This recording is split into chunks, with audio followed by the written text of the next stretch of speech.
North Carolina चलेंगे। सोनल सिंह हमारे साथ, हमारे सहयोगी इस वक्त। सोनल, ये समझना चाहेंगे ये जो हमने कुछ स्विंग स्टेट्स में सर्वे दिखाए हैं आखिरी वक्त में, और जहां कभी लग रहा था कि शायद कमला हैरिस पिछड़ रही हैं, लेकिन अब कमला हैरिस को हमने देखा कि वो आगे चल रही हैं, कई जगहों पर ट्रंप से वो आगे निकल रही है। क्या ऐसा बदला है हाल फिलहाल के समय में जिसने कम से कम सर्वे ये दिखा रहे हैं कि कमला लीड कर रही हैं ट्रंप के मुकाबले?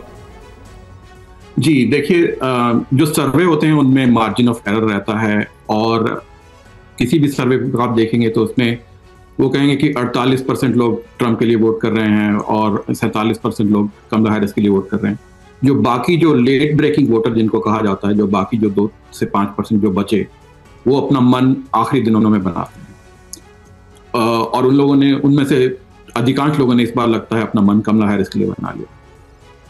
आपने आप ही के प्रोग्राम में पहले आयोवा की पोल की बात हुई, जिस सेल्जर करके एक बहुत ही मशहूर चुनाव एजेंसी चलाती हैं, उन्होंने आयोवा जो कि डीपली रिपब्लिकन स्टेट है, उसमें वो कमला हैरिस को 3% की बढ़त दिखा रहे हैं। अगर आखिरी नतीजा वो नहीं भी आता है, लेकिन ये जो रुझान है दिख रहा है कि जो लेट ब्रेकिंग वोटर्स हैं, वो स्पेशली विमेन अबॉर्शन राइट्स को लेकर के, वो शायद कमला हैरिस के लिए वोट डालें, इंक्लूडिंग रिपब्लिकन विमेन जो कि पहले रिपब्लिकन्स को वोट करती थी, वो इस दफा कमला हैरिस को वोट करेंगी।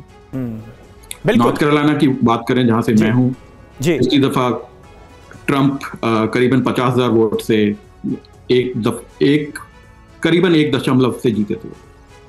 तो इस दफा डेमोक्रेटिक पार्टी ने, जिसको हम ग्राउंड गेम कहते हैं, बहुत अच्छे से खेला है। हजारों लोगों ने जाकर के कैंपेनिंग की है, दरवाजे जाके खटखटाए हैं। तो बहुत संभव है कि इस दफा नॉर्थ कैरोलिना में कमला हैरिस की जीत।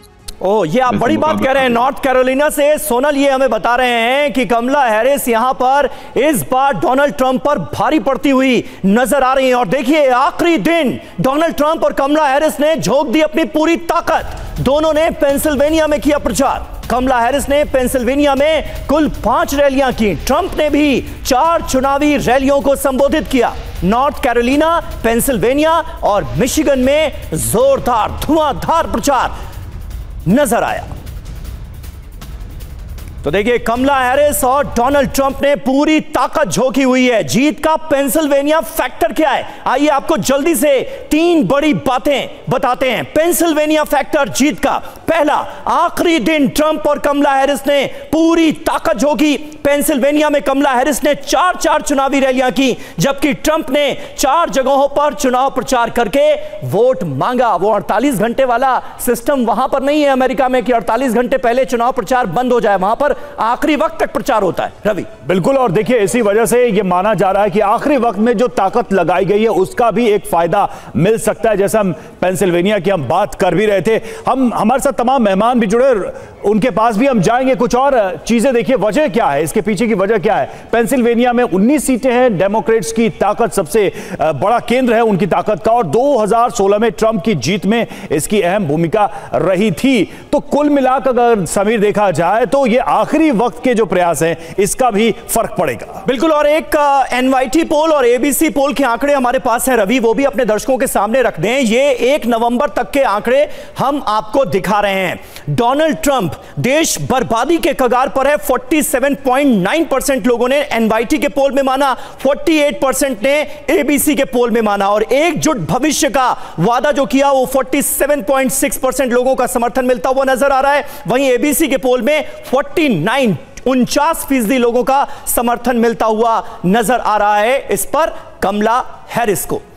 बिल्कुल, ये सारी चीजें, सारे तथ्य तो हैं, लेकिन अब सवाल है कि अब मतदान का दिन है और अमेरिका की जनता अपना मत जो है वो कैद करने वाली है। रविंदर सचदेव हमारे साथ जुड़े हुए हैं, मैं जाना चाहूंगा उनके पास। रविंदर सर, ये जो कैंपेन रहा है अब तक का जो उठापटक हमने देखी, कभी लगा कि ट्रंप पर जो हमले हुए उससे जो सिंपैथी वोट्स हैं वो ट्रंप के पक्ष में जाएंगे, कैंडिडेट्स बीच में बदले गए, कमला हैरिस आती हैं और फिर अब आखिरी के सर्वे में वो लीड करती भी दिख रही हैं। बाद में हम ये देखते हैं कि सेंटिमेंट से ज्यादा जो ग्राउंड के मुद्दे हैं वो हावी रहते हैं। आपका असेसमेंट क्या कहता है अब तक जो हुआ वोटिंग से ठीक पहले?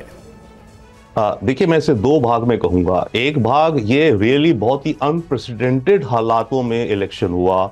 बाइडेन का स्टेप डाउन कर जाना अमेजिंग, अमेरिका में ट्रंप के ऊपर असैसिनेशन अटेम्प्ट, सॉरी, तो ये बहुत अनप्रेसिडेंटेड है। That is one. सेकेंडली, मुझे ध्यान आता है, क्विक 30 सेकंड बताता हूं आपको। मेरे एक प्रोफेसर हैं, वो मॉडल प्रेडिक्ट करते हैं, वो ओपिनियन पोल्स में नहीं जाते। उनका पिछले 40 साल से 150 साल से उनका ऑन द मार्क आ रहा है सारे अमेरिकन इलेक्शंस का प्रेडिक्शन। एलन लिख्टमैन उनका नाम है।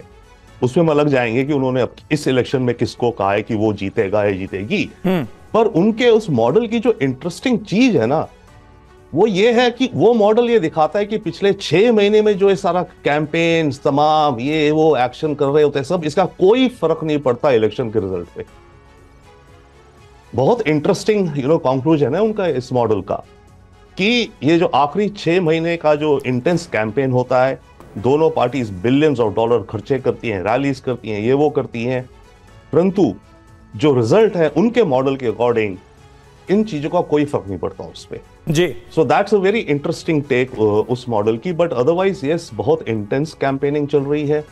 और यस, इस प्रोफेसर ने तो प्रेडिक्ट किया है कि कमला हैरिस जीतेगी। उसका जो मॉडल है, वो ओपिनियन पोल्स नहीं, मॉडल है, और वो टिका पड़ा है कि हम कमला ही जीतेगी। वी डू नॉट नो, वो उसका विचार है एलन लिख्टमैन का। मेरे प्रोफेसर थे बट अदरवाइज कुछ भी हो सकता है, वी जस्ट डोंट नो।